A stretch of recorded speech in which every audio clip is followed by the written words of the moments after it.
Hi everybody, welcome to Leon's Chainsaw Parts and Repair. I've used this weekend to, among other things, work on a couple saws from my collection. XL923 and an XL1. And look at the guide bar from the XL1. And this has been cleaned up an awful lot, that's pretty obvious, but when I got it, it was very rusty. You can still see the pit marks from the rust. There was some original paint on it. The grooves were all sorts of out of whack in terms of the width here, and the rail's not flat. So I decided that it would be best to clean it up, and I'll order a bar stencil from Sugar Creek Supply and repaint it.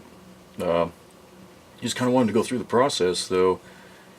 The rails were really spread. That was the first problem. So if you're going to refurbish a bar, the order of precedent that I would go at it is close those rails first, because the roller tool, as you run it down the rails here, it leaves a mark behind, and if you're going to put fresh paint on here with a bar stencil and all of that, you don't really want that there.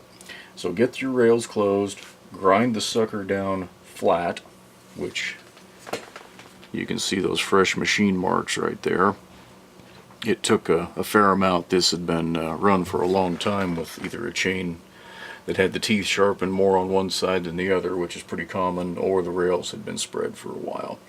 But anyway, go ahead and do that, grind it down. Be sure you get the burrs off the edge of the rails here, because one of those in your finger doesn't feel real good. Don't ask me how I know that.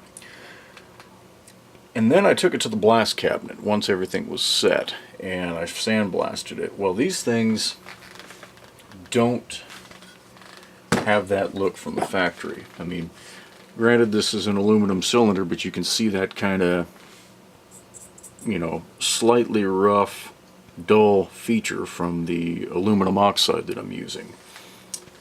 Now, the steel bar had that same basic look, so to bring back kind of the milled finish, where you've got some striations, that's more common on these unfinished bars, I took some 400 grit wet dry sandpaper, and if you've got areas you need to work out first, you can lightly do that. But to get the look back that you want to go the full length of this, and definitely have it wet while you're doing that. It keeps the paper lubricated and doesn't tear it up. And just do, I don't know, a dozen, 2 dozen, back and forth, both sides. And this is what you'll end up with. You can still see the ever so faint markings of some of the original paint in there that got way deep into the metal, into some of these recesses. But this is part one of the video. I'll get the stencil in from Sugar Creek Supply and we'll add to this. So we'll have a complete video on restoring a guide bar.